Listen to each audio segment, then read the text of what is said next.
recording. Call this meeting of the Middletown Spring Select Board to order at 7 o'clock on Thursday, May 28th, town office.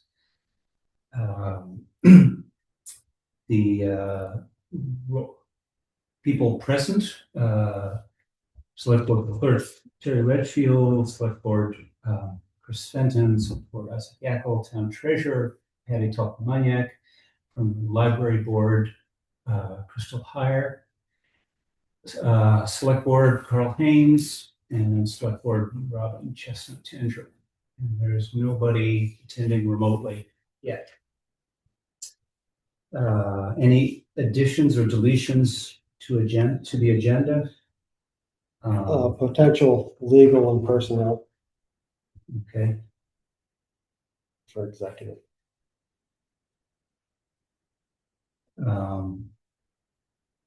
I want to add to the agenda the local emergency management plan. It has to be submitted by Monday, June 1st. So it has to be approved tonight. Nothing like doing it well in advance. Also there, I don't know if Crystal, if you're going to talk about this, but Peter contacted me about having an emergency meeting at the library, Select Board emergency meeting at the library to discuss the road grade. It's different than what he represented to us, and perhaps simpler. He told you it was simpler? He said, I think there was a perhaps in that. Or wishful thinking. I guess perspective is perspective. I can tell you what I know. I mean, I think he wants to have the select board like see it and say, yes, this is okay, given that it's town land / town road. But I can talk about what I know. Okay. And go from there. Okay. Oh yeah. We will do that. Any other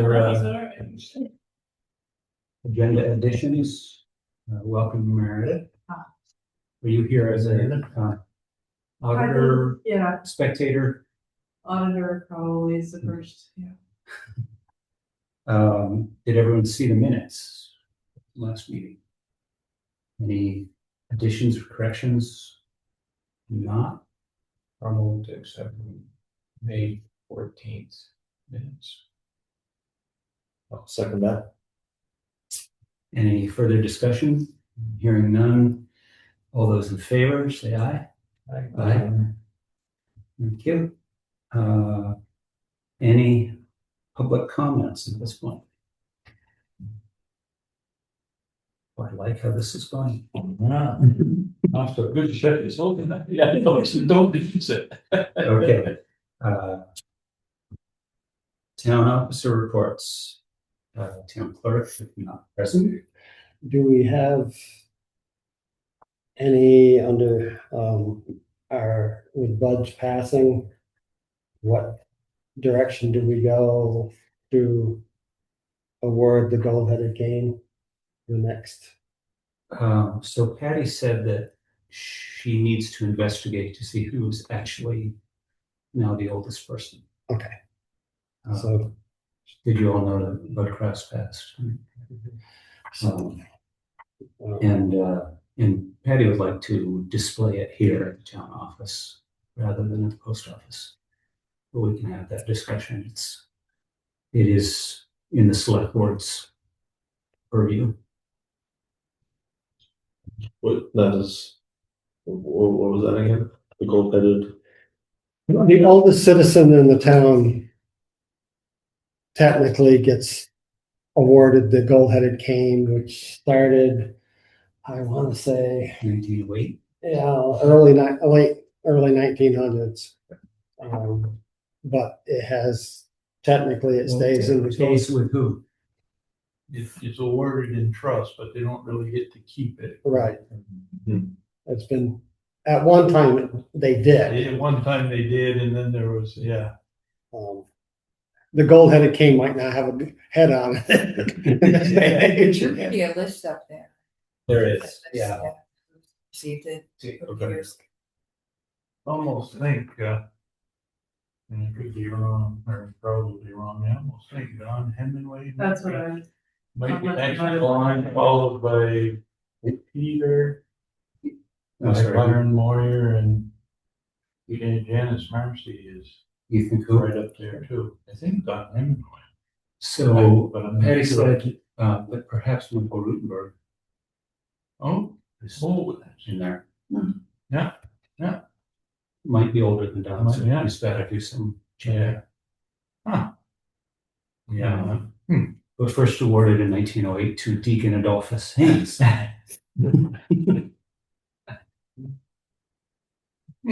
Oh,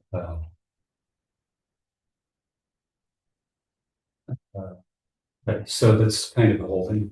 Until, okay, at a direct system. Chris, was there anything on the 911 addresses? Not as of yet. Patty requested that Tyler, their contact, send us, a letter in regards to the requirements for the 911 to present to the land for the property owners so that they can understand what the request, why the request is coming and why the address change. Mhm. So that's as far as we've got right now. Okay, thank you. Treasurer. Just a couple follow-ups from last meeting. I had my check reader training, so I'm scanning checks. So far, so good. The test will be when I scan a couple hundred at a time during tax season. We'll see how that goes. I am getting my new computer installed on Tuesday. So that's exciting. And on Wednesday, I have a training with NIMRIC up in Castleton regarding the new tax season. Always good to have a refresher and meet the other town treasurers and town clerks. And also typically I find out information that is new for the year. So it's very worthwhile. So that's it. Thank you. Library. Anything happening? No, Nothing to speak of. There's a big hole down front down there. I don't know what that's for today, but Haven't been down there. Where is this hole? Where's said hole? Carl, are you making things right, up? right on the side of the handicap ramp toward the To the road. left? No, toward the road. Well, you like close to? Closer to the road. There's a hole dug today. It might be the propane tank. It's a big hole. Is the big hole is it big enough for a propane tank? One of these Probably, ones? yeah, 1,000 gallon. Yeah, 1,000 gallon. That's probably what it is. I think they're coming to do that today. I totally knew that. Things are happening quickly now. Quickly, everything's a rush and everything is urgent. So they're moving quickly on the inside. I think the painting is close to being finished. The flooring is in, the bookshelves are going in, the trim work inside is progressing quickly. The loop system is in the first floor for folks who have hearing aids for hearing access. I think they'll be starting on the bell tower as soon as the painter frees up the lift. They're having a fight, lift fight. Not a fight, but there's only one. We don't want to pay for nothing. So so I think the propane is going to be installed, or maybe was installed. The sidewalk / parking, which Peter talked about last time. So they had to work around, where the two handicap entrances are, and sort of that's like a set height, and there's a sidewalk that goes from the front north side out to the parking area and then down that way and then connects to the back entrance. So that's the sidewalk. But in order for it to be ADA accessible slope, but not too much slope to require railing, because railings are expensive, they have to do some grading, which will mean moving, bringing things up quite a bit. They also have to account for rain coming off the side of the building and not going directly in the windows on the side, which had been a problem in the past. So there's going to be like what's called a swale. I'm learning things that kind of dips down in the sort of center of that side lawn, and then that will run out to like a drainage at the back end that will go under to the back ditch drain. The back will also have to come up to make all of those elevations work. So it will probably all the pile of material that is there will be used, plus some, plus moving around dirt on the side. And then the sidewalk will go in, and then there will be a section of grass that will kind of slope down to the parking. I think initially in the last conversation, the sidewalk was going to sort of be even with the parking, but that is not the case anymore. So there's this slope down to the parking. How that impacts what they thought they would have to do with the road piece, I don't know exactly. So that's probably Peter's conversation, so you can sort of lay eyes down there. There are stakes and strings, so about it. Still the plan to do the recycled pavement on that side parking, and take it down to the drainage ditch there. The new formation, we do lose another parking space or so, and they're going to skinny them up. So we still have, I don't know, 14 or 17 or something like that. So we're losing 1 or 2. But I think there might be some opportunity to have a couple of parking spaces later on in the other land that we own. That's kind of the joining, maybe some pull-in spaces there. That's for a later day. We're looking at paving the front circle in like real pavement, because that is sort of the primary handicap accessible pull in there. And so that will be easier if it's real pavement. So we're seeing what that costs and doing that comparison. And we're waiting to hear about how much this unanticipated extra stuff is going to cost compared to what they had planned. I mean, they have an allotment in the budget for landscaping and grading and all of that. So what is that compared to what it's really going to cost? So that we're waiting to hear about that. That's the basics of it, I would say. Any questions about that? No, I have another question. A different question. Different question. Okay. At the risk of revisiting it at perhaps unpleasant time, what's the exterior color of it? Oh, right. So we there was the paint colors. It originally one color, because 2 color, meaning like a color and a white trim, was not in the original budget. We weren't sure it was going to make any sense, if they had time to do it, if we had money to cover it. We found money to cover it, so it's already painted, half of it this color. So you can't really tell the difference between what's not painted and what is painted, but it will be the color it is now, with white trim. So yay, we got the second color. We got the 2 color exterior, which is what we were hoping for, as opposed to all white. So that is happening. We made some compromises on the interior colors, but that's a whole other thing. We were able to get those on the wall, which at the end of the day was what we were glad to have that. What else? So our fundraising is going well. We are up just over 60,000 right now. And we'll have in the next week or so, a couple weeks, another big push will go out to folks everybody in town and surrounding towns, like, hey, we're gonna have an awesome thing. Want to help us? So that'll be coming.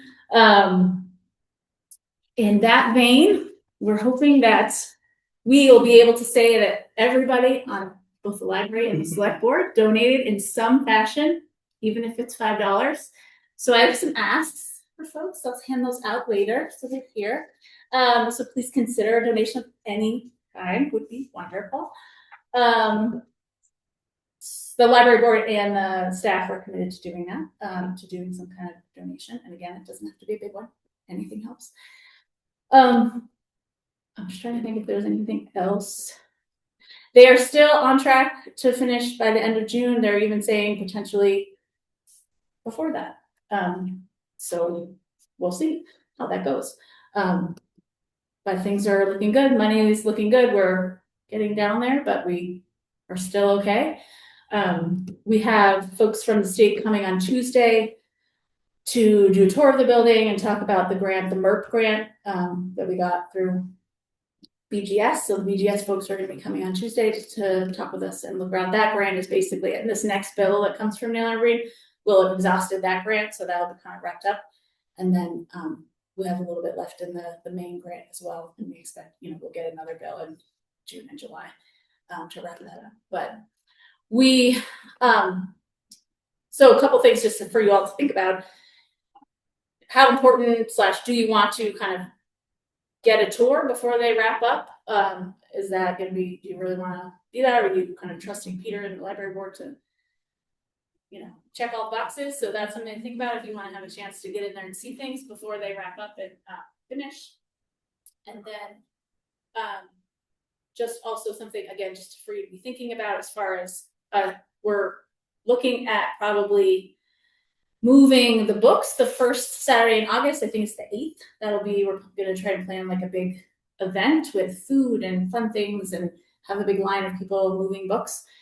The week or so before that, the current library will be closed and they'll move everything that's not books and organize everything and be planning in that month of July.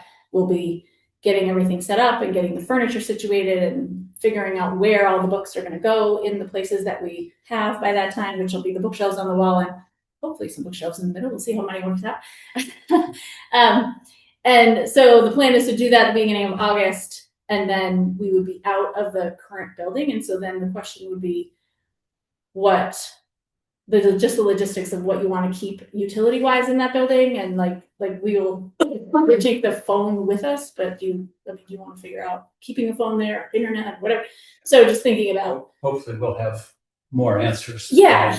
So if you want to just be thinking about what that looks like, and we can talk about that as it gets closer, but putting that on your radar.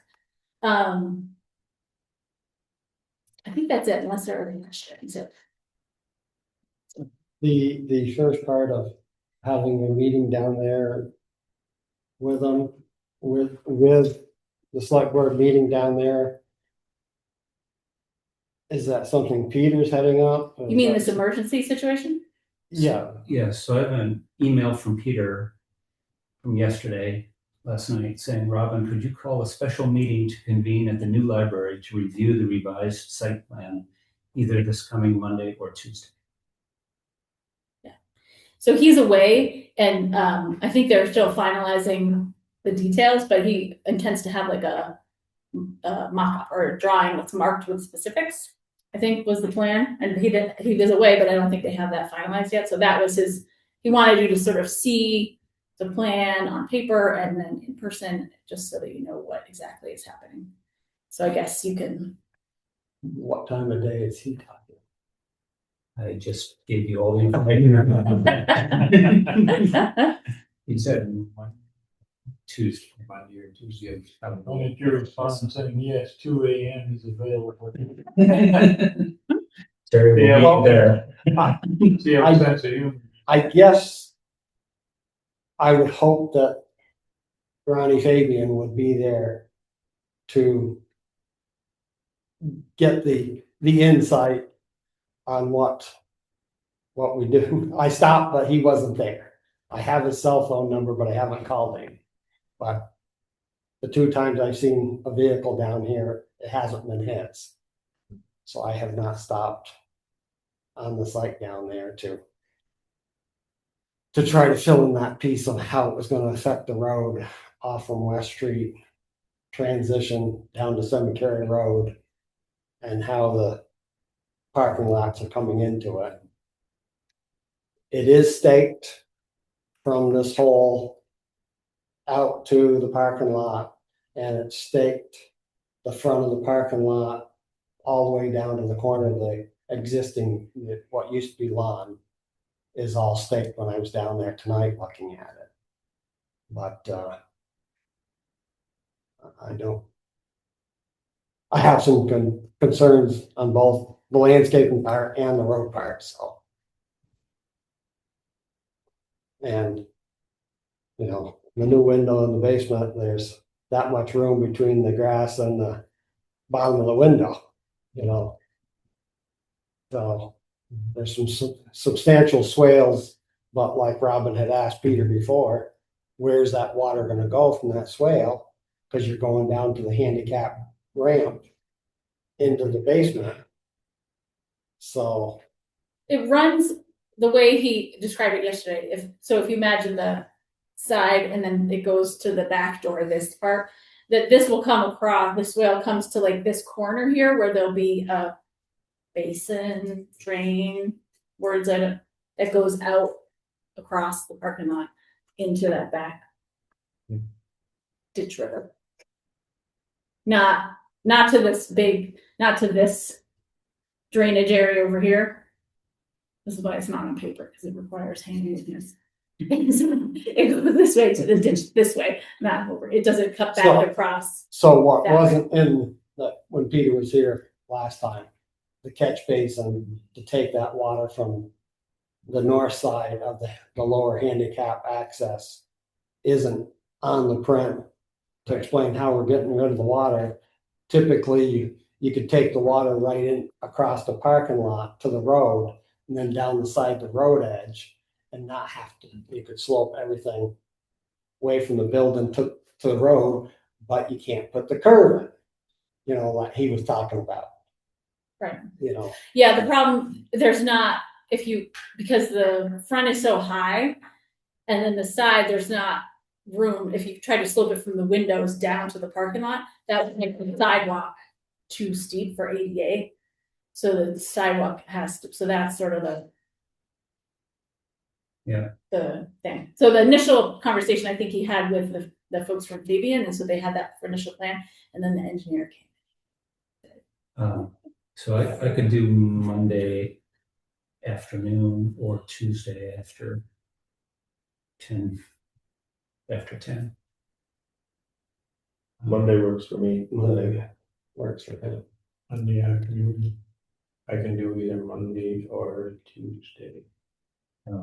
If I had to guess, I would think I don't think he was thinking that Fabian or the other folks from Nail and Green would be there, but I could be wrong about that. I think he was planning on bringing you sort of the picture and talking you through all the things, and probably he has answers to the questions that you have, but I don't know. I would suspect there wouldn't be something for you if I had to guess, but that's. So should we say like Monday, 3:00? Okay, I'll confirm that with Peter.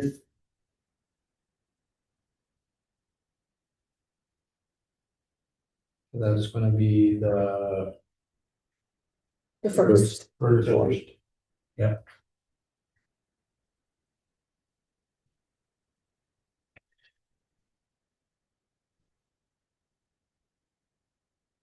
Okay, anything else on the library? And we should post that too. Not right now. In the next couple weeks, there'll be some change orders coming around the painting because the colors inside changed a little bit, so that meant an extra coat in a couple of the rooms, and then the exterior painting was also changed from the original plan. So those change orders would come in at some point. But they were all reductions. Yeah. Well, I mean, some were reductions and some, there was some cost savings in putting recycled pavement as opposed to bullet pavement. So it was offset some. It's a constantly moving target, and they're being very generous, and like, they're not charging every, project manager is not charging every single cent of every, so they're doing what they can for us, which we appreciate. And they're trying to paint too. we're trying to recycling paint. Chips, grind them up. Right, exactly. We're offering, volunteer labor, whatever we can do. Yeah. Have they opened up that tarp since they put it on the top? No, they're, no. Yeah. So that'll be the next piece of work they know the situation, and then they know what their plan is to fix it. Those don't always, Right. mesh. So we do have a plan. We found some pieces, these louvers, that are weather especially like, so the rain doesn't just go in. This was part of the problem, which is why we're in this situation, because the rain could just get in there. And they are specially made so the weather comes back out. So we're gonna, on 2 of the sides, we'll have those so that the speakers can still be inside for the carillon, and so the music and stuff can still come out. Because the problem with the, fixing the thing with all solid, and that was like, well, how are we gonna get the music? So that was, but we figured out a solution to that, so that should work. Again, they haven't taken their tarp off, so we'll see what we find and what other changes happen at that point. But You may just find out the hologram of it. they're just projected up there. Yeah. Hopefully not. Hopefully there are no further large surprises, but you never know. Okay, thank you. No problem. Listers. I haven't heard anything. No? They're scheduled for filing the grand list and grievance, I think she says, is following the middle of June, maybe the 18th. And filing it on maybe the 4th. Talked to him this week.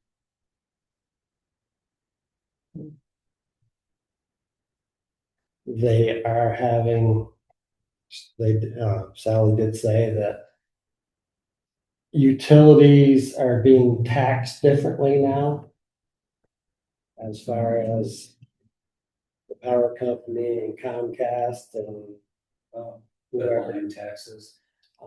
And they are all going to grieve because this is something that the state has implemented a change to, but the listers don't know all the criteria that's involved with this. They just got a number to implement, and the services have already got their grievance letters to say they're going to grievance, and then they're going to be denied to go on to the state, and hopefully they can get it settled by the state. So. If VTEL removes all the extra poles on Route 140, I kind of asked that. I might be inclined to listen more. Well, because I was wondering, because there's double poles all the way down through there. Yeah. Once the power company came off from, is the phone company taxed for them now? Well, that might get their attention. That might get their attention. Those have been there since 2019, that line was rebuilt. So 7 years is more than enough time. I sent them photographs of double poles with arrows pointing to them, gave them pole numbers, and they said, "Thank you very much." That's a good point. They should be double taxed. That might. well, that's what I was inquiring with them. Who owns them once the power company's moved to the new pole? Retail maintenance areas. Are they? Is somebody getting taxed for them double poles, or? Well, it could be that the new poles are owned by GMP and the old poles are owned by VTEL.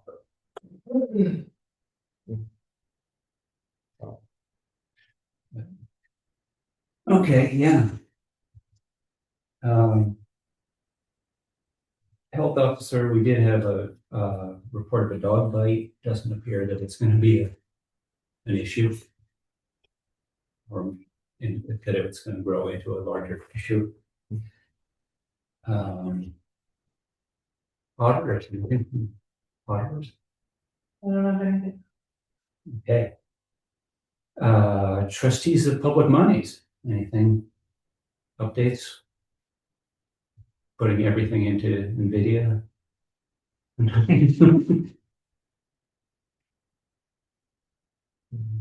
had our meeting a couple of weeks ago. And no, nothing we're doing really. Just we'll do our standard distribution for the town and for the producer. As soon as I get some new checks, that's gonna struggle with citizens, so unbelievable.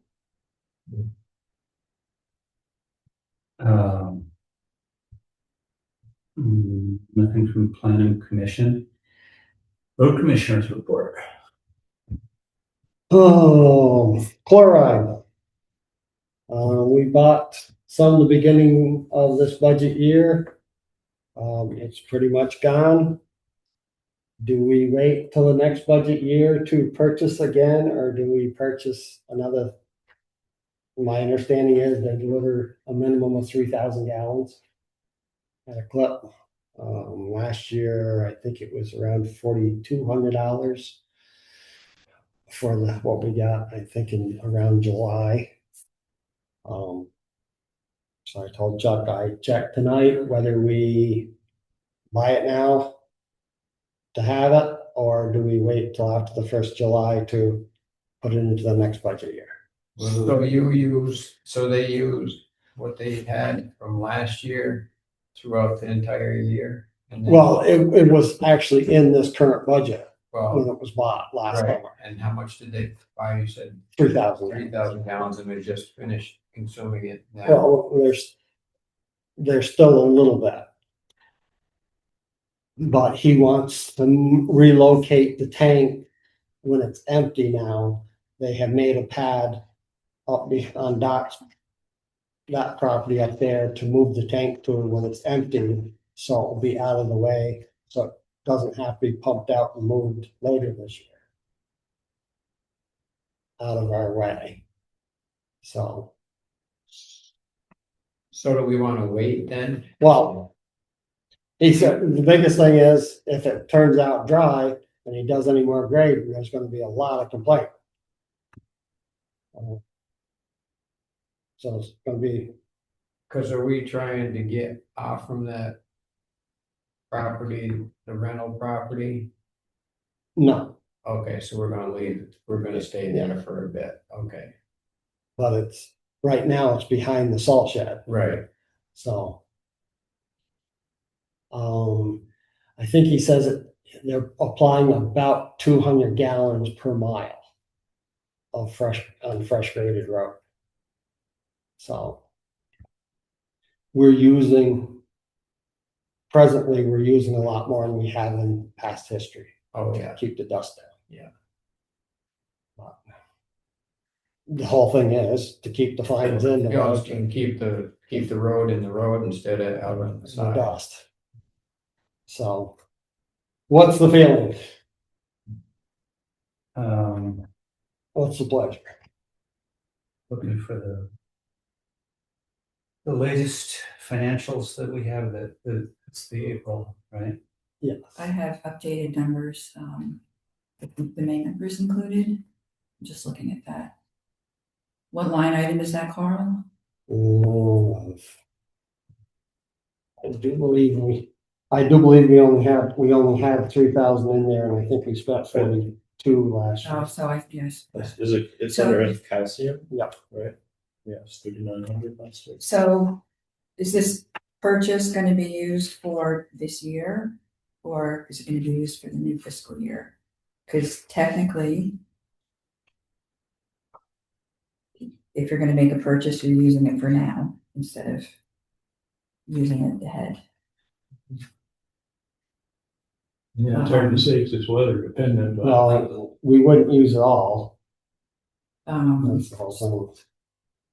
So how much, Looks like, how much is left and how many miles is he planning on grading then? Well, 20 miles of grading? well, there's only, I'm guessing there's only 600-700 gallons left. So at best, maybe 3 miles. 3 miles. 3 to 4 miles. And he graded the bottom end of Dayton Road and the end of East Road this afternoon, so. But if it rains, after the grade, it sets the dust too, so.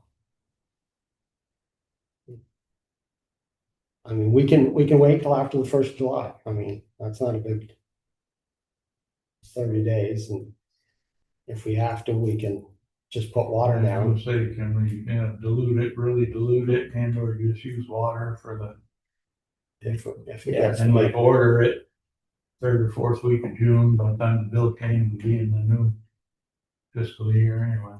Yeah, could we dilute it like do 50-50 yes, I mean, or better? And I'll give you some maybe 8 or 10 miles. On the, as far as the whole, highway materials budget.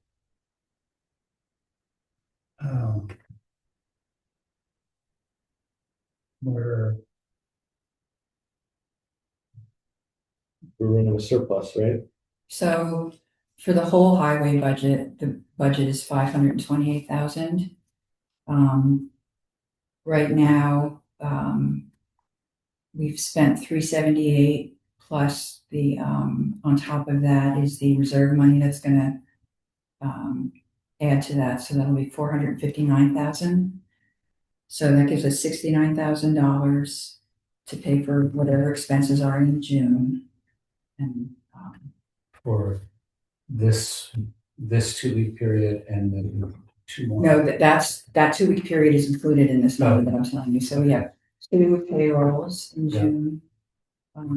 And whatever bills we have for the highway. So let's say the payrolls are, I don't know, 4,000 each, so 8,000. So barring some kind of catastrophic, well, repairs and parts is a different budget. But repairs and So parts, that's- it's all within all of it. that number I told you, yeah. Yeah, right. So repairs and parts, is that what you're looking at? No, or No, I was road thinking- maintenance? Above it. Okay, road maintenance Yeah. right now is at 136, and let me see if there's any reserves in there. There's 20, 60. Looks like 60. So that'd be 196 Okay, so is we have accounted for 20,000 left. out of 260, yeah. But as a total highway, we're, as we talked the last meeting. So we got roughly 60,000 that could be spent by the end of the month.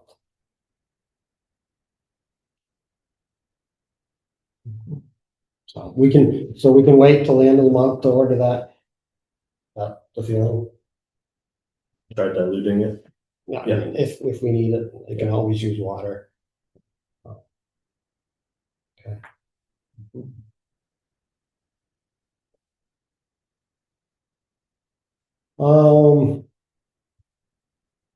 Our abundance of junk up there on the property. Chuck says he can get a hold of El Nicky's and they can come with their cherry picker or dumpster and pick up everything we want to get rid of, and it can be done. I don't know that we get anything for it. And the other part of it is there's a lot of junk up there that's not ours. That hasn't disappeared yet, so. And we have probably 40 or 50 tires up there on that property, spread all over the place, that we probably should, before mosquito season gets too far in, we probably should be responsible to try to get rid of them. I don't know. We haven't had a dumpster here for tires in quite a few years. Probably since the last time you did one. I thought that one came from Hubbard's, didn't it? I believe so. Because once before we had one from, I want to say Georgia, Vermont. Somebody came down. Do we want to do another one of those? We had one for big dump day not too long ago, I'm gonna say 3 years maybe. Did you? For tires. And it was advertised and posted like normal. Just by chance, on Friday, before Saturday dump day, I was talking to an individual and something about tires. And I said, well, we've got a dumpster for tires tomorrow. And that person brought, I can't remember, he brought either 6 or 8 tires. And I think the whole event, we probably collected maybe a dozen tires. So if that one guy hadn't brought And yet every time, there's always somebody that asks, are you gonna have another tire? Another tire? Last couple of years, it's been, no. We're not going full with it. Mhm.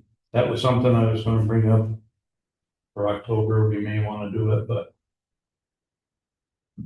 we may not, but that's a subject for later discussion, but, we may want to do something with, do we have to cut them up or something with truck tires and backhoe tires and all that? Do they have to be cut and taken off the rims or Oh, whatever? yeah, they have to be off the rim.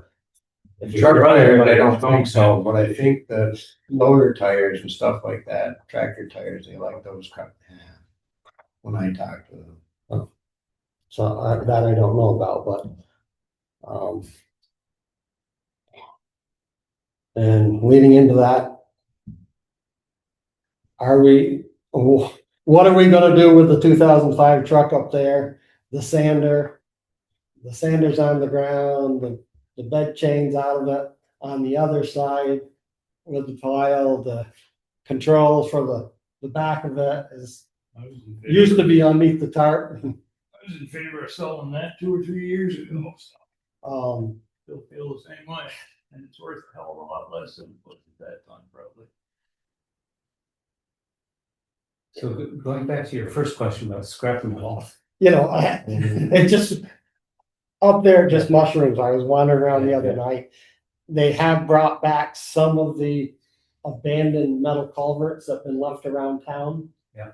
They have picked up some of them that are up there. In addition to the probably 12 or 15 old steel culverts that are spread around up there, squashed up and in piles, and I mean, they're gonna take up a lot of space. I had said something to him previously, maybe we could get Clarence to bring up a dumpster and we could just load the stuff in. The problem is having El Nicky come with their cherry picker. Who's gonna say that can go and that don't? You know, what is the towns and what's not? Well, I think you wanna, before you take everything that's there that isn't ours, I think you'd wanna contact the individual that accumulated that stuff and see if he's gonna do something with it or not. And then if he signs off or whatever and says, take it all, then you can proceed. But I don't think you just go up there No, and clean up the site. no, but we need to we need to work at getting our stuff out, so that's why I'm hesitant on just having someone come with a cherry picker and just start taking a load when they leave. And they probably cherry pick it too. Yeah. Take the good stuff. So, We don't have our guys try and get rid of it. Our guys don't have time with it. well, loading it and trucking it down there, they cleaned up behind the shed and the salt building. They cleaned up a lot of that, and they did take one load down to M&B of small stuff. Okay. I do believe that was probably on the 1 ton.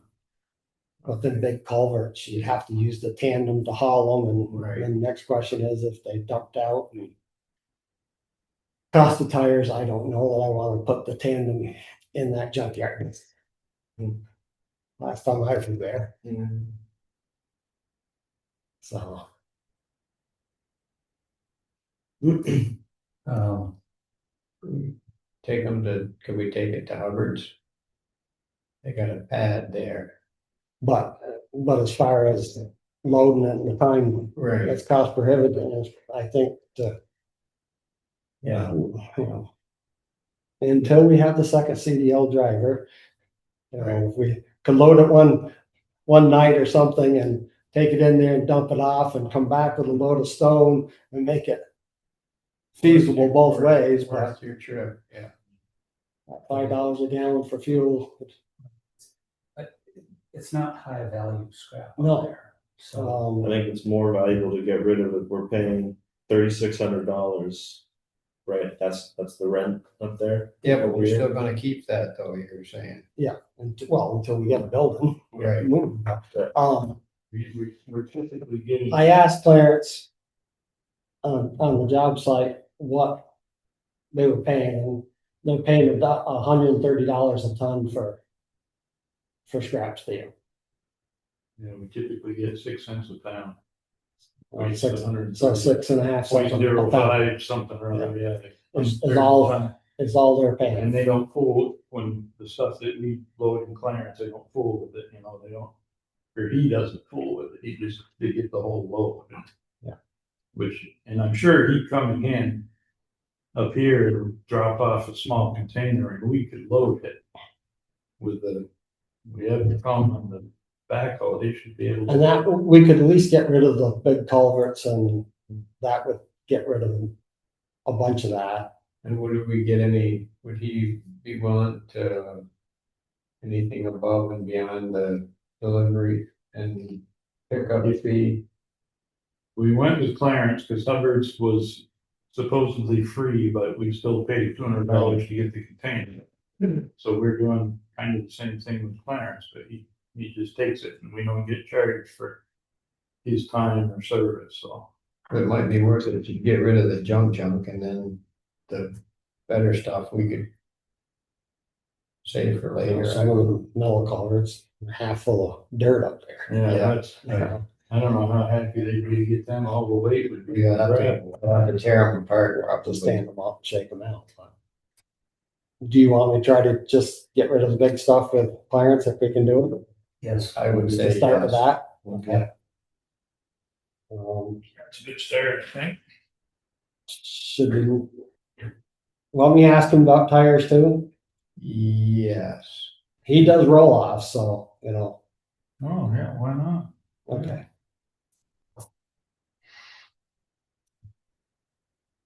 And then the truck. Are we going to do anything with it? Do we wanna dump money into it?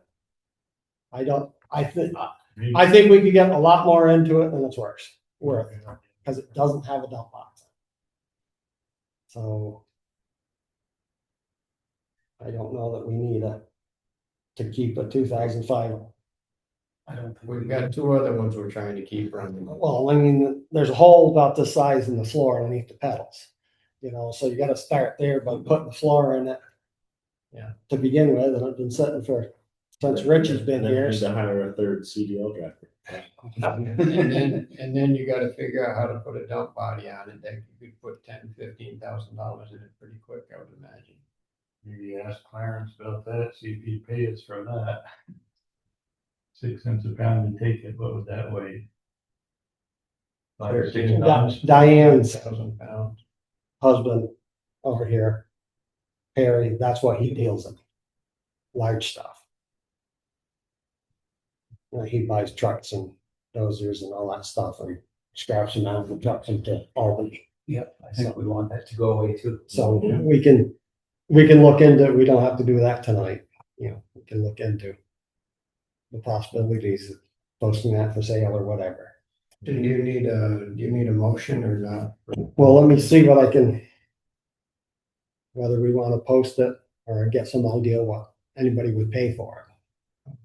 Oh, no, I'm saying for the trash and or the scraps, steel and the tires. Or you just, Well, I think I can just Yeah. take care of that with Clarence. Okay. Spending our money. I talked to Chuck. One possibility is putting material on Fitzgerald Road from the top of the hill by Tom McCarthy's up across that stretch past Bob Brutamesso's and up across the flats there where we were contending with the ruts and mud where a lot of stone was put on there to keep it passable. It would be about 4/10 of a mile from the Tom's driveway to there's a big oak tree on the left before you get to Cars and Wright's driveways. And Cars on the left, just as you pitch up there to their driveways, is about 4/10 of a mile. So that would be around 2,000 ton. And using a figure of around $13 a ton, would be around $26,000 worth of material. If we relayed road fabric using the 17-foot fabric, I estimate that to be around 6 rolls would be needed. Estimated around $500 a roll. I don't know what current pricing on that is, but so that'd be 3,000. And if we end up hiring 2 trucks plus the tandem,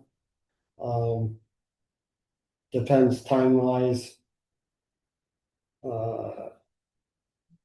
Figuring a hour per load, that would be for 80 loads would be another 10,400 for trucking. For 2 trucks. Well, just figuring an hour per load. Oh, okay. But, so if you did 3 Well, trucks, you, Well, and the total of 110 loads at around 18 ton per load. So, cause we got that other guy that I drew in for us this spring too. well, he's still hauling some that way. Philip can haul with the 1 ton from the firehouse, so he's trucking it and dumping it there still. He's still bringing, I think Chuck said he brought 4 loads the other day. And then that way Philip can use the 1 ton to bring them to the road and Chuck's grading, and it seems to be working the way it is. But on this job, that would make it around 39,000 to do that 4/10 of a mile. Cause you had, processed gravel was like, you had 35 or 37,000 in for the budget. Well, this would be out of this current budget, Yes. Yeah. you know, but it's gonna far exceed that. Right. But Yeah. we have 69,000 in the highway budget Right.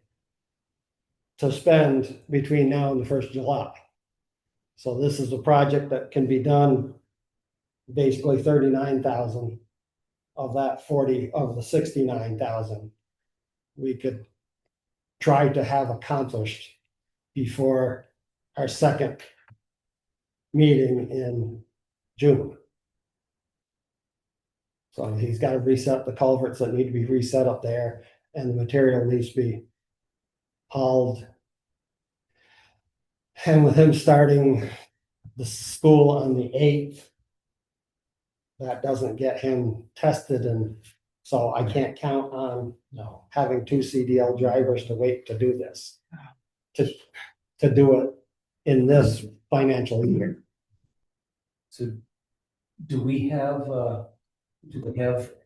road fabric, or we need to buy? No, we buy it. Okay, so we have 1,800 in road fabric, 1,500, sorry, in the budget. Well, none of the numbers are gonna match. Right. We're gonna exceed material, supplies, and that to expend the total budget. We're gonna plan to leave a cushion in there. Well, if we're spending 39,000 out of the 69, so you still have $30,000 for general expenses for the month of June. So. Is that something you guys Hope the What? truck doesn't break down, yeah. Yeah. want Repair. to accomplish? Well, we're not gonna drive our truck. We don't have anybody to do it. Is that the priority spot, do you think, or? Well, in the next budget year, we're talking about the first 6/10 of a mile on Gary Road. And then there's some grant money for part of Daisy Hollow of the 60,000 that we budgeted to put into those 2 projects after the 1st of July. So this would be one of the mud places that was an issue this year that we could address with the rest of this year's budget. To get it behind us. So you were mentioning when we were up there the other day, that spot's always been a problem, or is that's closer down to the? You know, Bill had put plant mix had top dressed it all the way up to Tom's last year. So there is fabric in the road, but every time it gets graded, the fabric's getting tore up. So either that road has pushed it up, the material underneath there to make it uneven that's causing this, or the top coating has been worn out for years because it should have had a foot of material on it when it was laid. Yeah, but I mean, how long ago was that? Yeah. You can use a half an inch of material in a year. That's all. Mm. I think it's been a good 20 years since that road was raised. So So you're planning on how much over the top for you? well, what I'm figuring, I use the calculation of 1 ton per foot of road. Okay, So yard is 27 cubic feet. right, So 3 yards would do 4 foot, but I use a ton to do 1 foot of road, 18 to 20 feet. Right.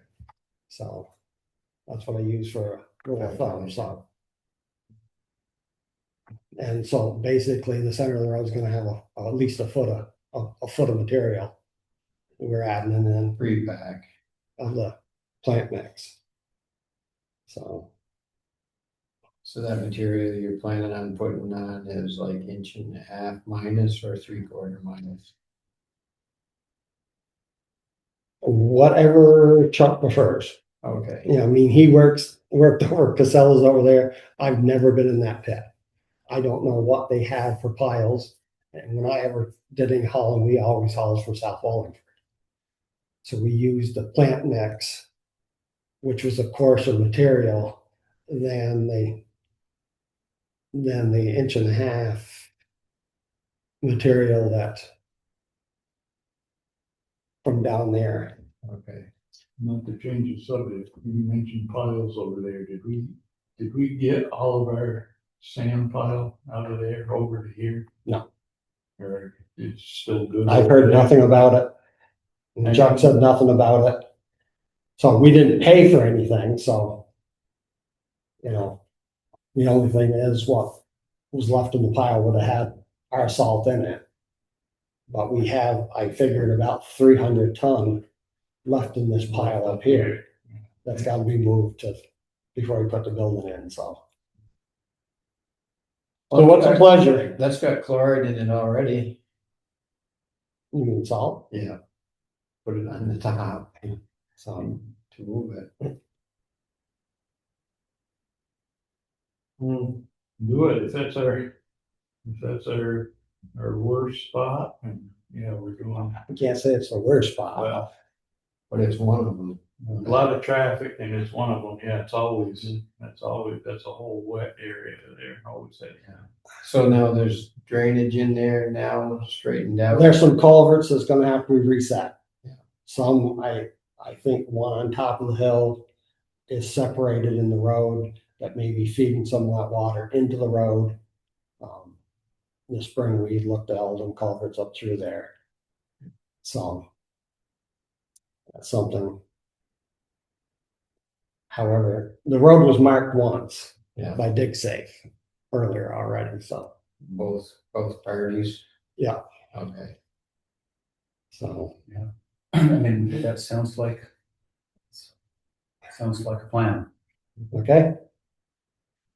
Then the next headache. Well, before you go on, so when you do this project, can you have your road crew indicate that they're working on the project, and when you get the invoices in, just write a note on it that they're for this project? Because for future, we're going to be using this chunk of money, and if we try to do the budget next year, we're not going to remember that why we need that extra money. Yeah. We have a lot of excess because we haven't used it for payroll or medical, things like that. Mhm. If we don't pull this out and remember what it is, we're going to have a hard time explaining to the public also. Right, exactly. So Document. that will help all of us keep track of what's going on, and we'll know when we build the next budget that necessarily is not going to be needed in the budget. Okay, yeah, You follow me? yeah, thank you, Jim. So We're gonna do that same thing with Garen Road and Daisy Hollow, so this will be good practice for that. the riverbank on the avenue from the big culvert to the last driveway going west. The riverbank has headed to the river there. So we may want to put that on our agenda for next Wednesday to take a ride to look at that. There's a good 10 foot still to the road, Mhm. but the top of the bank and the trees are down a good 10 feet where that has cut off. There's, I do believe, 8 trees smaller than 6 inches included in that, and there's another, I do believe, 8 trees up to this size and the root system that is all headed to the river. Brian saw it from his fields on the other side and Yeah. pointed out to me, because you don't see it from the road. You have to stop and walk over there because the trees are all leaning toward the river. So we need to decide. Chuck and my discussion on it is getting an excavator and getting the big trees cut and up out of there. So when it ends up down in the river, the rest of it, we're dealing with just stumps and material. And I mean, is that a matter of riprap? You'll have to look at it, but it's good, probably 60, 70 feet down over the bank to the river. Okay. And it's sloped like that. So like Brian said, in the past, the state had said you could put stone on top of the bank, and when the bank slides, it ends up in the river, but you can't put it in the river. Right. But this may be one of the cases, but, I don't know that. I think the first start will be to get the trees, so the trees don't end up in the river and causing more problems down to the bridge and downstream. And then decide if we wanna dump, how much money we wanna dump into that. Mhm. So, another thing is our ash trees that are dying around town. Whether we're going to look at trying to get them down before they fall down. The biggest section is from Sue Lockwood's up around the corner there. Them big trees are dying immensely. The old Kenny Bourne's property there, then big ash. So I don't know, something we need to look at or whether we're going to.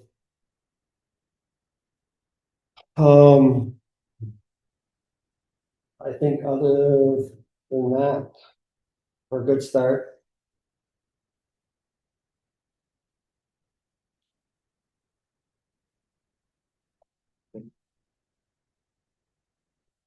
He did take,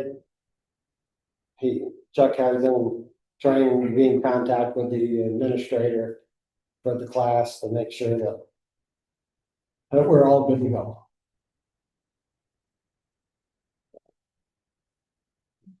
Another highway thing, the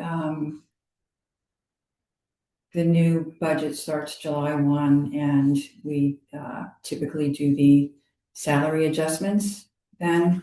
So is there a plan to review the road crew before that? Last time we were a little bit late, and of course we can catch up and fix it afterwards if it's late, but it's a tedious little task to do that if you guys have advance notice to do the reviews. I would need to know if they're going to get increases or not by the first payroll of July. Okay. We did bring up the topic. I heard it mentioned in another meeting. Yeah, I just wanted to encourage A decision. the decision. And some notification. Yes.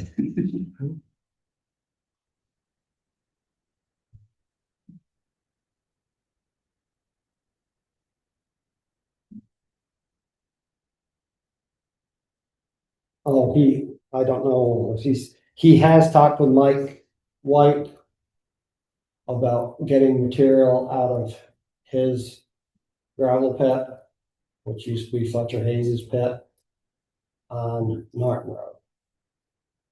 So that is a option. So if we were going to do any great work on a stretch of road on Spruce Knob, that could be a source for material. Does that need to be tested or? I haven't been in it since Fletcher got out of there, so I don't know what's in there. Been quite a few years, that's,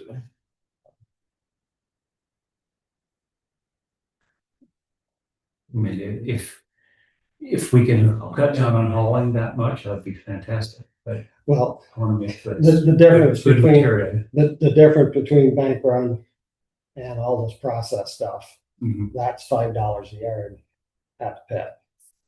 As opposed to $13 a ton in Clarendon. But you got a different road when you're done. yeah.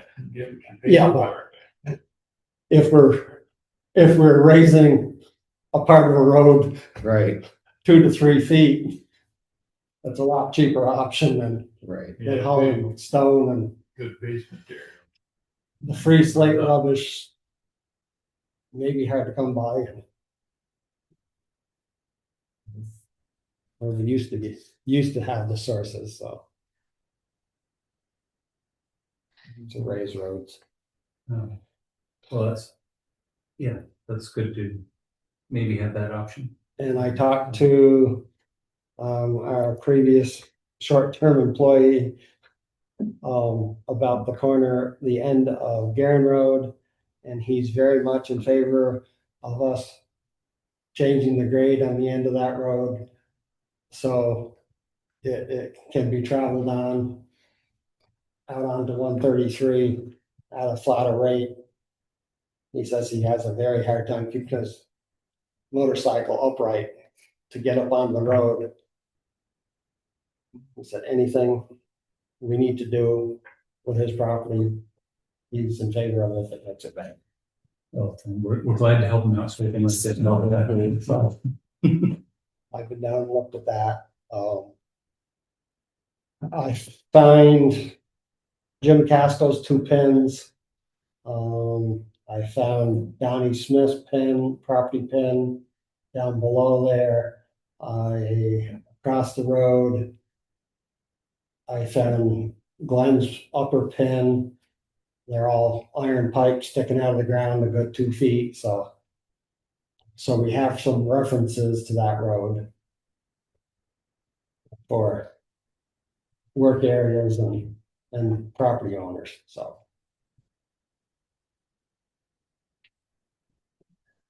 Went to somebody else's property. Orland, I was been down trying to find the corner of Mike White's property and the next log cabin to see if there's a pin down there, but on Norton Road, you're yeah, but that's gonna come into play for that also culvert. with Hillary's culvert replacement down there on who's the property owners that we're dealing with too, so. Chuck didn't find it and I didn't find it. So I haven't seen Stan to ask him if he knows for sure where it is. We're trying to get a feel of that area too. Is that his pin you're looking for? Well, Stan's and Mike White's common pen. Yeah. To make sure that where the access into that property, if we're going to improve that access to use that it's on Mike's property before we do it. Yeah. Also. So. And that's it for now. Um, Oh, and, Carl and I are gonna meet with Michael Beatty to talk about, some site drawings for salt shed, so we can have a better idea of what we're looking at. I did find a good survey of the property. It's just sitting there in the vault all along. Oh, that big room in there? Yeah. Glad that's useful. Um, Anything more on West Street? So at this point, we're waiting on a meets and bounds, was it, a change in the survey. That FEMA sent it back to Frank.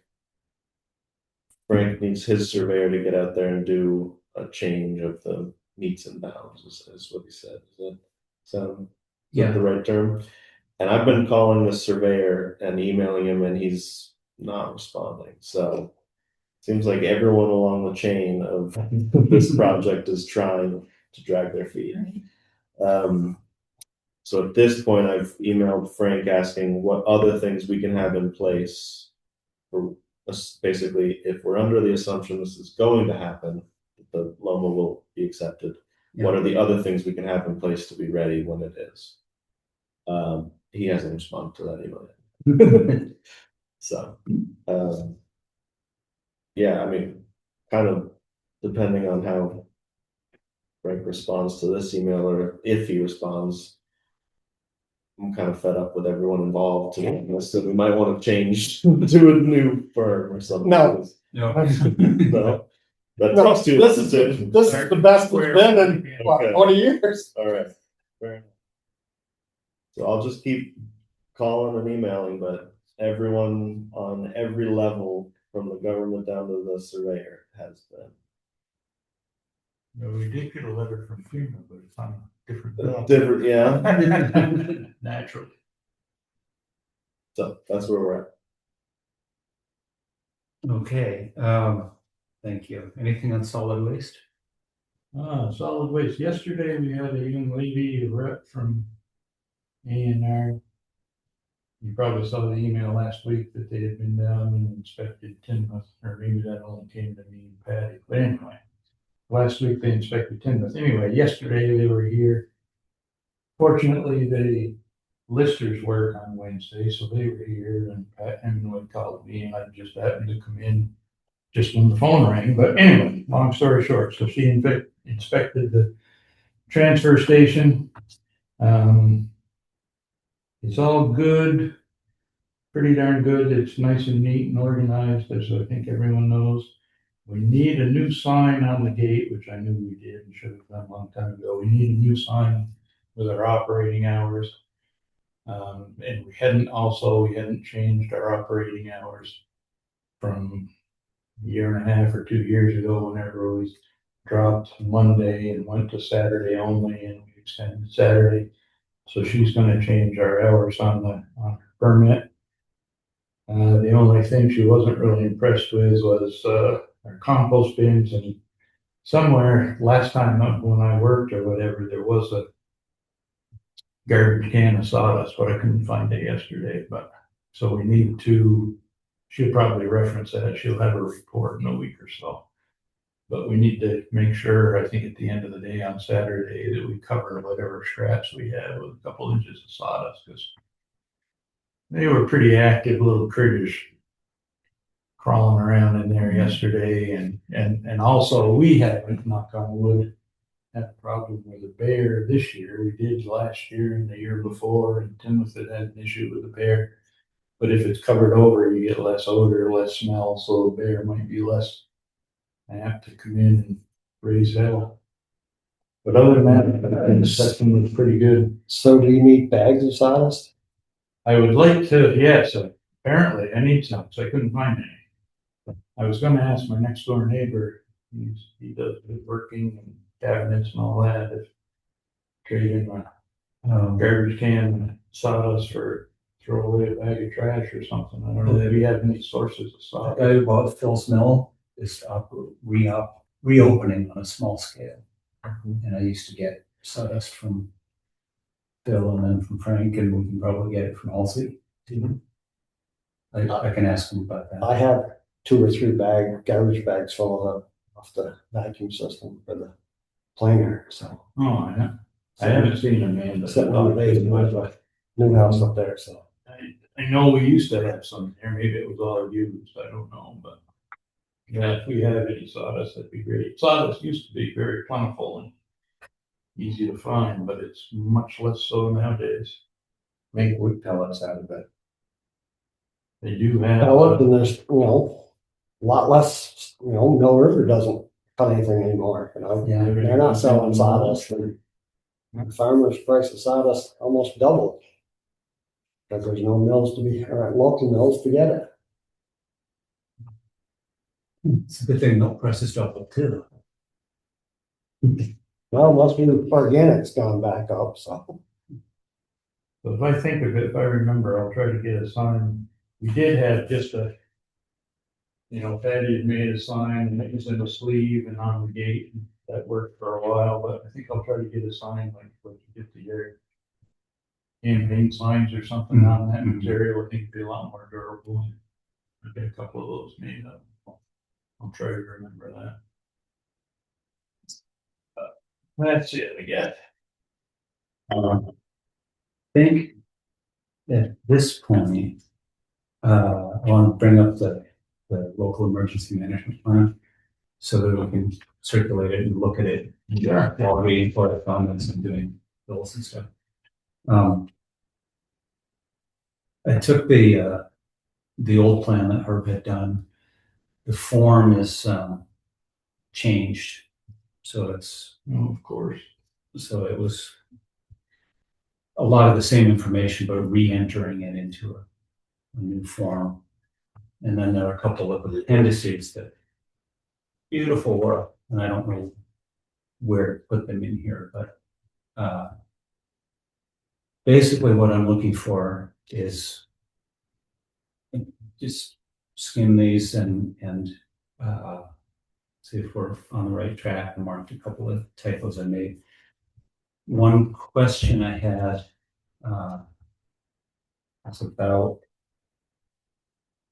resources, meaning money, and who's authorized to make emergency purchases and what are their spending limits.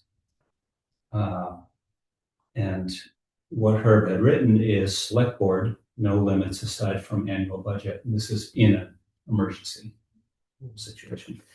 Highway foreman, $10,000 under the EOC conditions, and $2,000 otherwise. Is that the foreman or is that the commissioner? The foreman should only, as it is now, it's $1,000. Yeah. That's what I thought. Yeah. But in emergency, that's not even. So highway commissioner.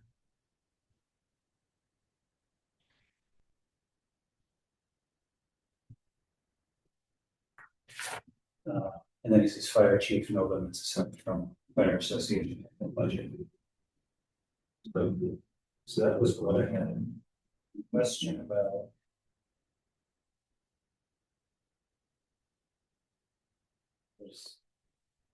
There's nothing controversial. It's just the contacts. Got phone number or email address wrong, please correct it. Well, does everyone notice the noon whistle going off again? When did Yes. when did that start? other day. Our dog. I heard it yesterday when I was at the transfer station with the inspector. I think last Tuesday they were working on it. Well, it's Listening. nice to hear it again. I think, The birds had got in it and nested it and rotted out part of that. They had to take down, rebuild the platform for it. And Tyler reworked the roof of it and painted it, and Richie and him got it back on it. Nice. It's nice to hear you. They didn't know if they tried to get county to do a test that night, they put it off.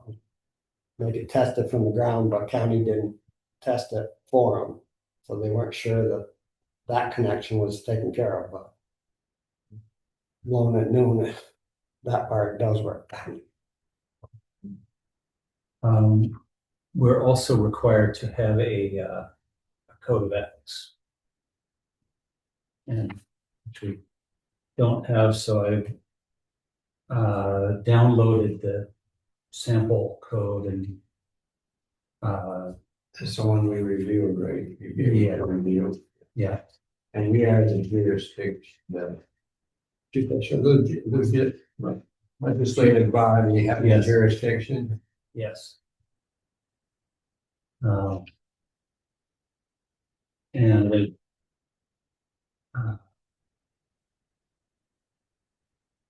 so the final page of it is the adoption history. We have to note it was an agenda item at select board meeting on this date and read and approved at a regular or special select board meeting on this date, entered into the minutes, approved on this date, and so I just want to get moving on this. Did everyone get a chance to? No. No. This is the. No, I did not read it yet. Okay. It seems like it defaults to it would be like the select board basically, right? Unless it's the select board, it's Right, but even then we have to give it, we can review ourselves according. But the state has a ethic committee now, right? there's an ethics commission, but the legislature required that all municipalities adopt a code of ethics. And the state ethics commission has decided that they're understaffed and they're no longer helping municipalities in that process.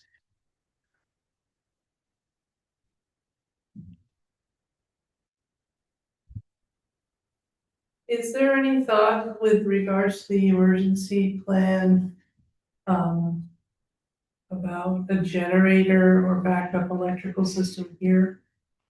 Because this is the center, emergency center, operating center, Right. unless the electricity goes out. And then it becomes the other department. There is not a plan. There's Well, that's why, recognition. well, is that something? Well, obviously we can't be budgeting it for the budget's already approved, but. You know, we thought about There's that. still, I do believe, 44,000 in this building fund that could be used for that purpose. Right. So Do we have propane here? Yeah. So No. you can have a propane generator? No, No. you don't. you will have to put it in. That was part of our plan, but we never, we didn't get that. Didn't get that. Cost abatement or It something. used to be there were all kinds of grants for emergency generators. Yeah, and that was the thing. I guess Wells has discussed it, they say they've discussed it with the school, about using, having a emergency generator in Wells. But I don't know that it's gone very far. Modern Woodlands has a generator. They do, but the school as a facility to house people does not. And then there would be the library. So I don't know, that's something to be deciding one of these places ought to, besides the fire department. Because you have a lot of facilities now at the library, will at the library, and certainly do at the school. Mhm. If you had to house people and food and things like that. But they don't have generators. Correct, well, that's what I'm saying, I think it'd be something that The library, they all have propane.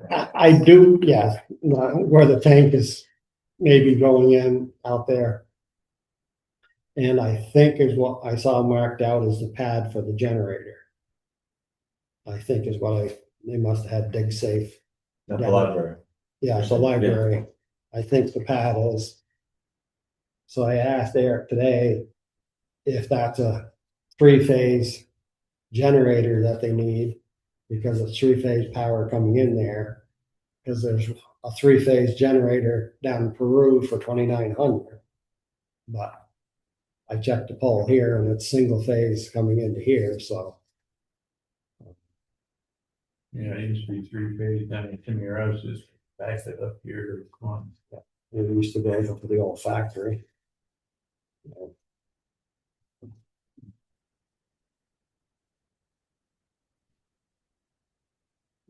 But I do believe it said it was 120, 240, and he said that's 208 down there, the three-phase, so. But they're waiting, I think they're waiting for the engineer to determine what the load for the building is, to determine what size generator there would be to see estimated cost. I would think this building would be fairly, you know, So is it a 3-phase going into the library? yes, I do believe. If it's 120/208, it would be. So, Or it could be 120/240 could be, and that would be the high tide one. Which you don't want.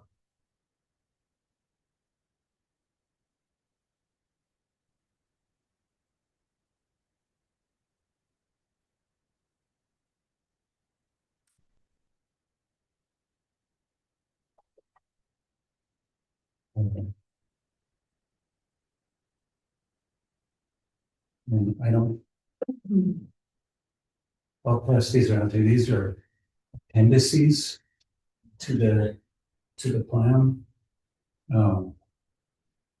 For heating and cooling centers, and then something else that I don't see where to fit them into this plan, this form. But if I can figure it out, I'm happy to change the names and attach it. We decided third filters still here, ZMD, and we've got Sean Rock on here. Yeah. I'm sorry, that's the old. Oh, there's a newer one? Yeah, that's the appendices, which I didn't. That's up on the back of one of the. Addition to the management. So. I know the other form had our name. Yeah, so this is all old stuff that I have not updated yet. Because I didn't see how to attach it. Oh, okay. There's still on there, yeah. The other thing that I did not, this new version didn't have is the list of all the local builders, local excavators, local. Yeah. Yeah. Like the old version. That's the old version that would need to be updated before. Okay. Yeah, we used to have that on that, or is that the builders and truckers and everything, is that on the new building instead of the nursing home?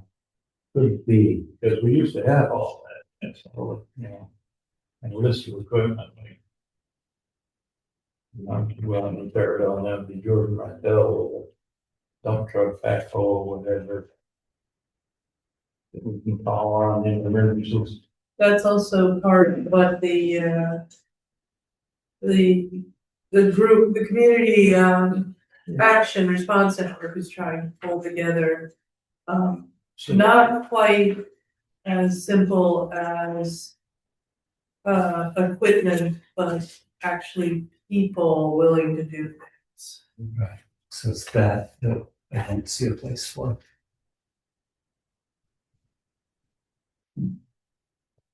Yeah, you think. There's a line right here that goes on 11 annexes, optional forms and stuff. Yeah. And I, It's like the only place it looks like we can add footnotes to. right, and I didn't, yeah, I think maybe Right. scan it out and say, Yeah, right. put your C, addendum A, and addendum B. Where is this housed? This is, This is emergency management. Vermont Emergency Management, not Rutland Regional. Right, so physically, I'm thinking in the term, in the event of an emergency and you have no electricity. Where is this document housed? Probably Waterbury. In our vault, Um, because it's essentially your part of your workbook right, for an emergency. well, there would be a copy of it in there. Yeah, I presumably. believe you, yeah. And she actually posted the other the previous copy on the website. Mhm. I don't know if this. We ran into this issue when discussing it in the committee because you start talking about what people own Mhm. and how public they want that information. Right, Because everybody doesn't necessarily want to know, or want to have everything in their garage outlined yeah, on the web or anywhere else. yeah, so this list just says, trucking, Martell Property Services, Castle Trucking, James Mars.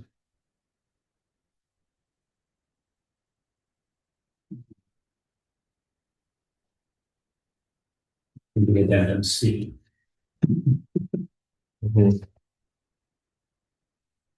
Yeah, these means, not the world we live in, yeah.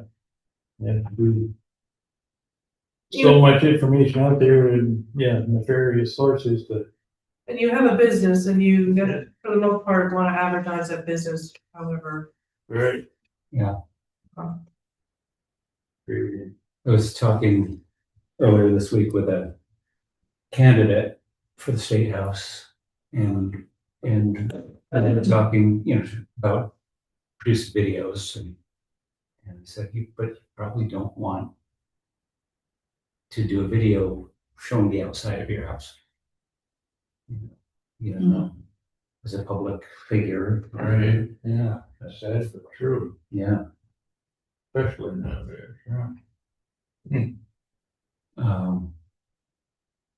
So Isaac, do you have the list? I do. Oh, did you see it? Okay. So I've been looking for a motion to approve this emergency management plan. So move and submit it to Vermont Emergency Management. I will second that. That's the one that's gotta be done for this week. Monday. So we'll do that. Finish this up tomorrow. Did you ask Bill about the addendums? He said it doesn't hurt to have them, but there's no need to have them. Okay. I think he was, That's these addendums. yeah. I think he was trying to just get this done. Yeah, bro. He Okay. was here 5 weeks ago, it should have been done. A state employee. Any further discussion? Not all those in favor? Aye. Aye. Thank you. Thank you, Thank you, Roger. Roger. All this stuff is a pain in my butt, and thank you for doing it. Well, code of ethics, did anybody find anything glaring or have any?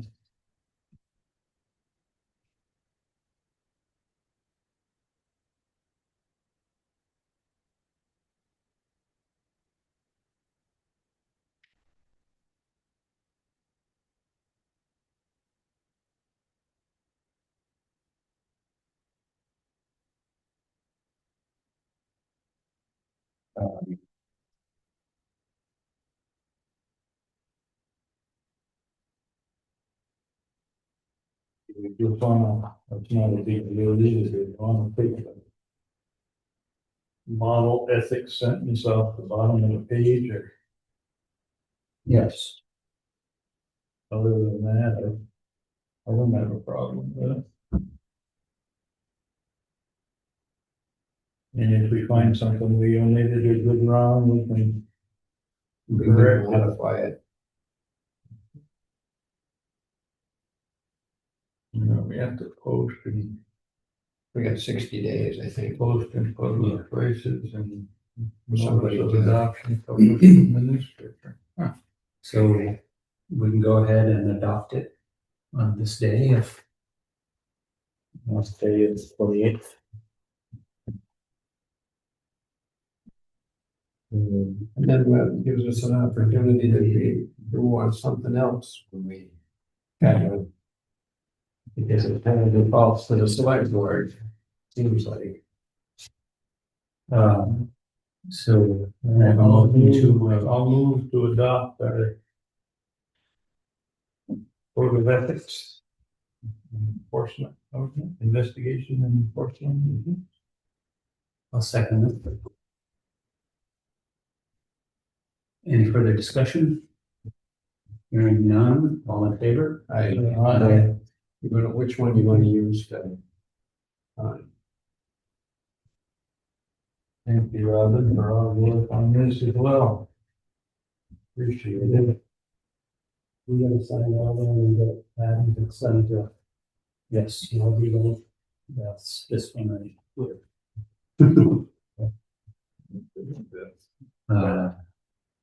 I don't know what day that else that we approved. Scope. In a few minutes.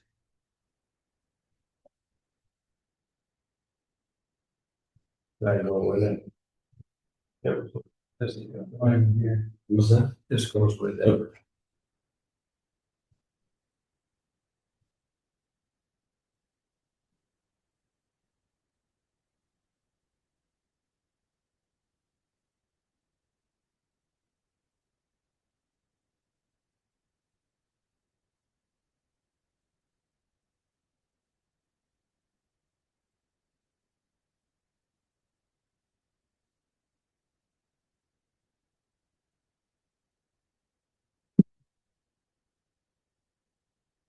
You're Robin, for all the work on those.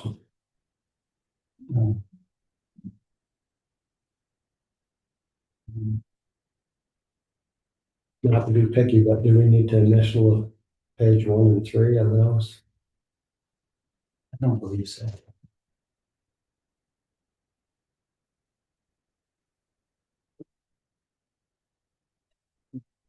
Straight in the bottom of them. And they- Yes.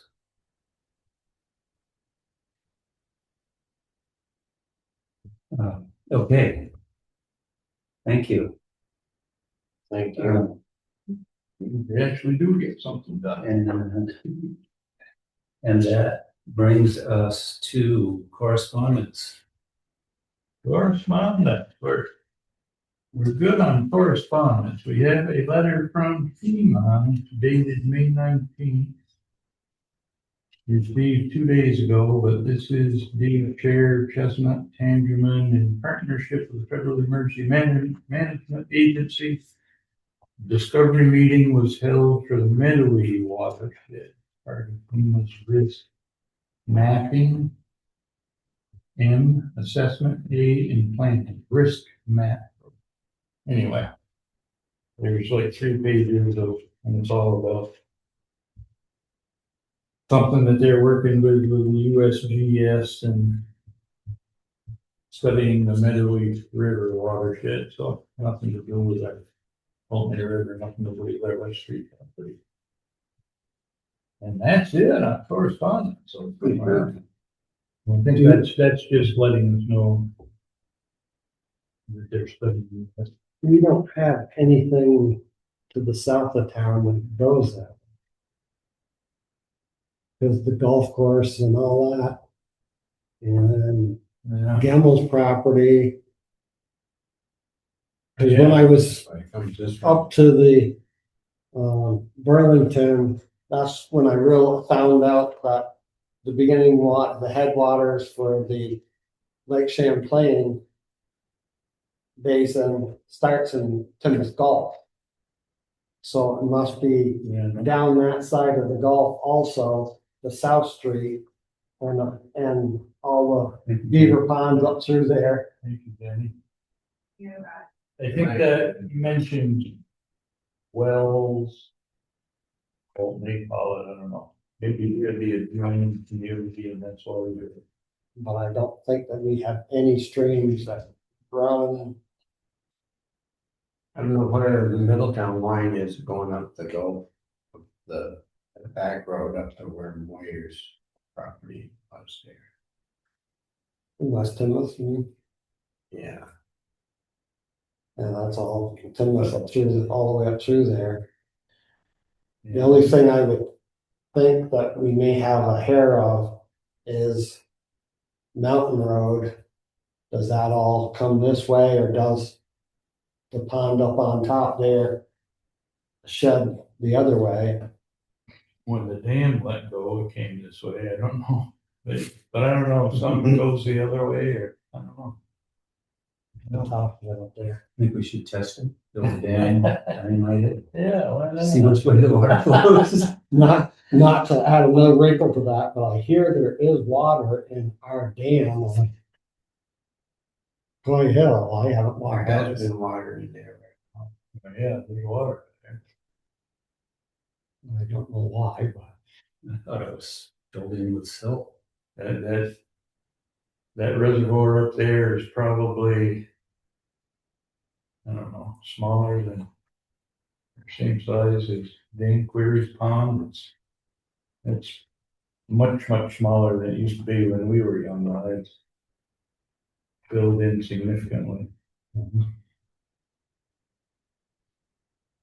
I hear my daughter was over there, that's fine. Oh, yeah, no, there's Didn't water. know there was one over there. There's water. Okay. Halfway decent sized pond. It's all Board orders. board on us. We get a deal, legislation for that. Yes, we pay that every year and it should really $200. remain. $200 a And year. it's all electronic, so Yeah. maybe it's on here this week, I don't know, but, yeah. I don't remember seeing it, but It was earlier, I think we had something else. Yeah. Yeah, Yeah. I think I did already give me.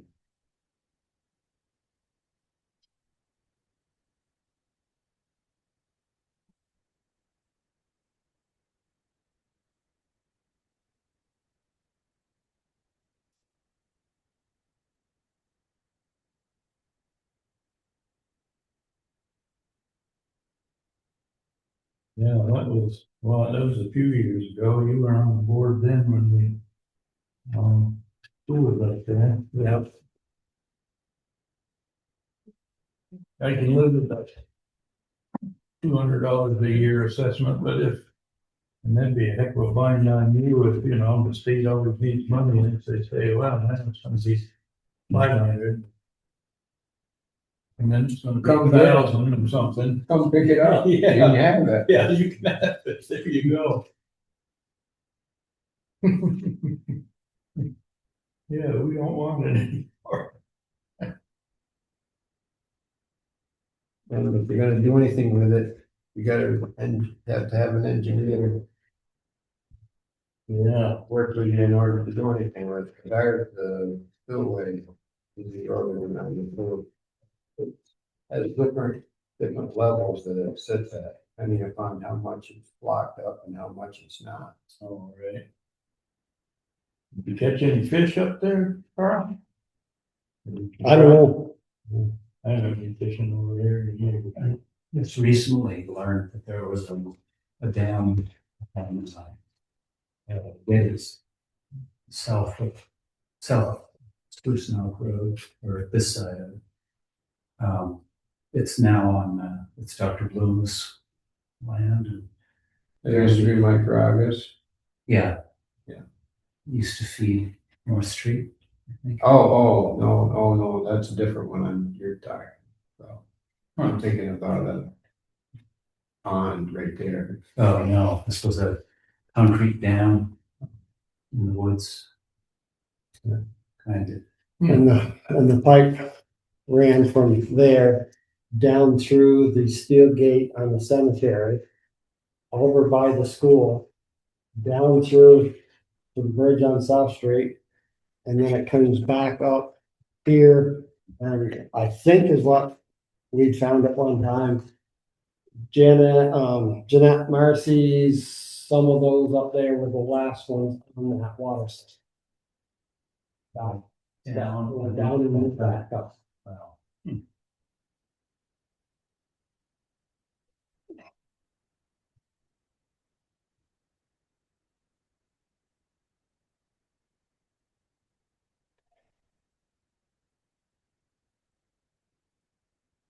Um,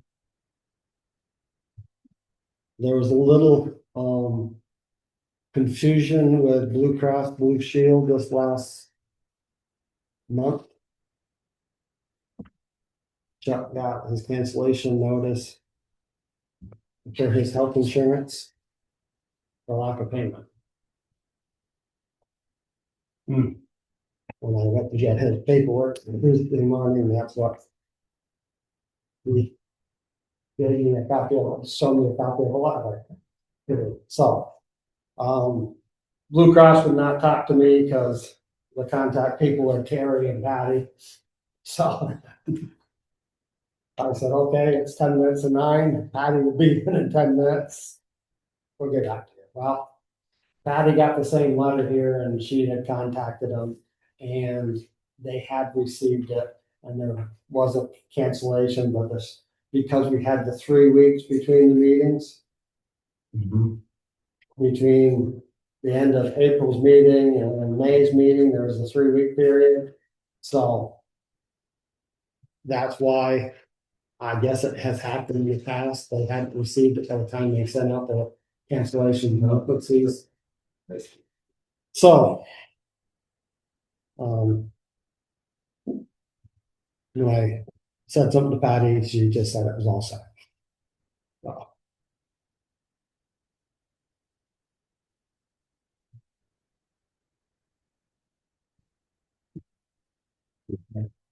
Never put in my time for large most of it. Oh, goodness. well, what's your pay there? Oh, Hey, I did. Well, that's what I thought it was for. So say, I think I got a check. We'll put it in again, Rob. Yeah. Unfortunately, We designed it, Jenny's yeah. brain isn't like mine is. She'll catch it, yeah. Yeah. Darn right. You got 2 dumpster days? Who's the second one? How come you're the only one? a secret. I was really busy. Well, now it's time to tell. I had so much fun, I went down again. Remember? What are you doing?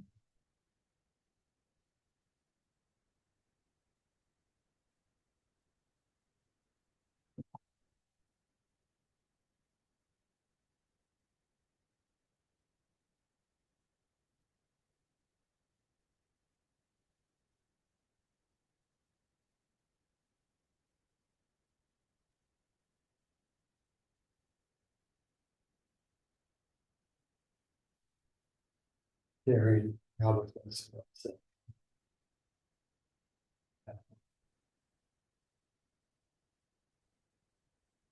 No, what to do with that? little oops was minor Okay. for the health insurance. Yeah, that's rather unnerving, especially when somebody's like pregnant or something like that. But the first question was, I just had a birthday, does that mean anything? Yeah, I said, well, it shouldn't no matter what, but 65, you have to start paying Medicare, but that's not the case, so. They take it whether you use it or not.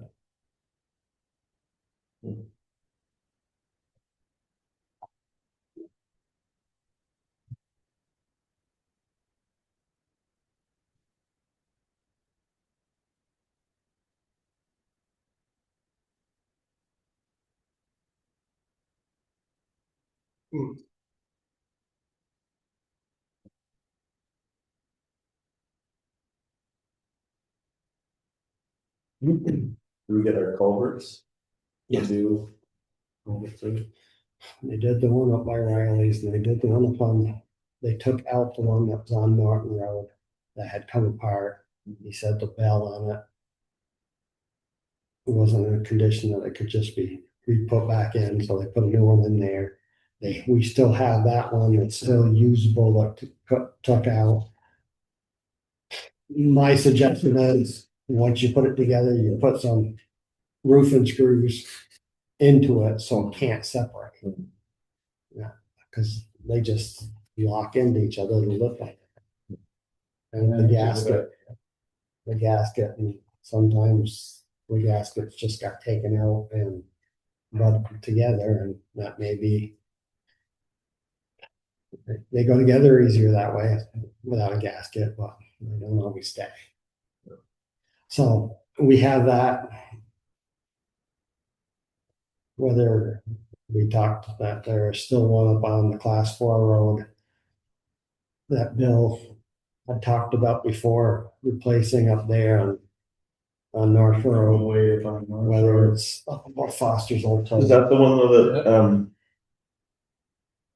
that, who came in and talked about, Hillary, talked about replacing some culverts? That's on Norton. That's the big one on Norton Road. I thought there was another one, so two. Well, she was talking about Fitzgerald Road. That has a split header, and that's all intact. Chuck and I went up and looked at that too, after that meeting, and went down and looked at that old culvert down there. Is that by Smith? Yeah. Or it used to be Smith. Yeah. And that's got a cement header on it. And Yeah. good shape. So that's definitely the priority one down there. Yeah. Through her funds. Yeah, so she is working on that, or? I have not talked to her since that night. So. I will. I saw her come off North Street and head this way this morning, so.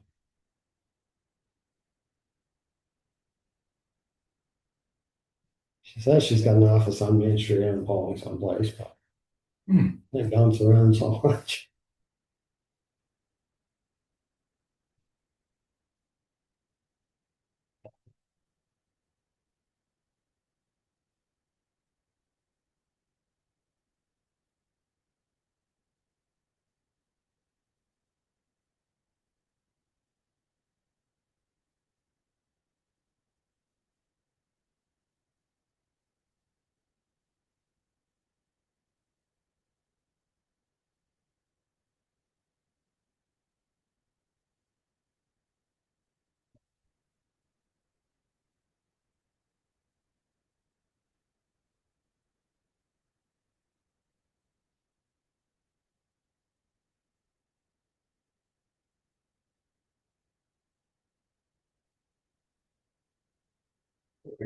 Is this $936? That was a compact thing?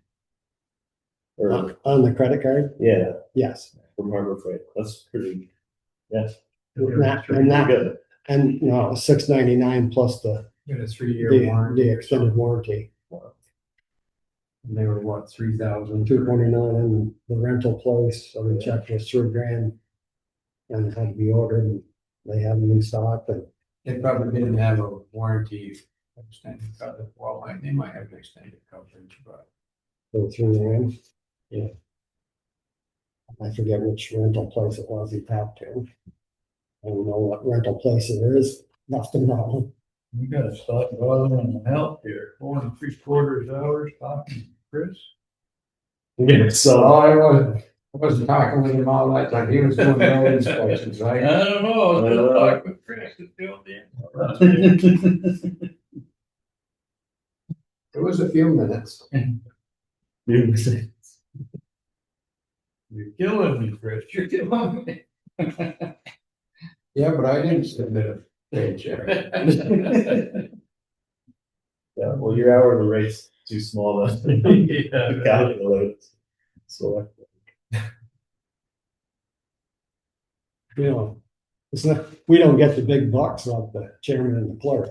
Yeah, you're welcome to it. Second, Extra $100, they ain't worth. okay, orders are all. We're all moved to approve the orders, seems that we already signed them. I'll move to approve the orders as presented. I'll second. Any further discussion? Hearing none, all in favor? Aye. Right. Pay the bills. And Terry, you did put in the minutes about the ethics policy, right? I did, I've got the lump in here, I've got the code of ethics. Yep. Um, Um, and the executive session, for personnel issues, Legal, legal. potential legal and personal, yes, Yeah, sure. E55, I move to go into executive session. It is 8:56. 8:56. I'll second. Move out of executive session at 9:15 with no actions taken.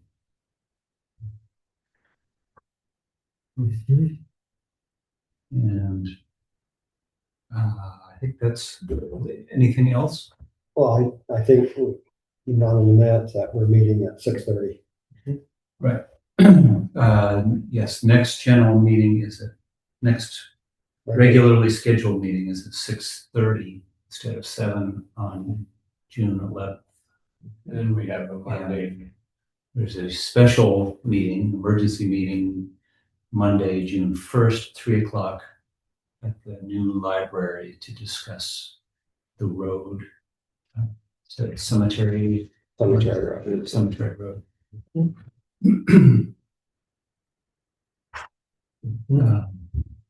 And That's it. I'll move we adjourn then. meeting adjourned. Meeting adjourned at 6:16. 9:16.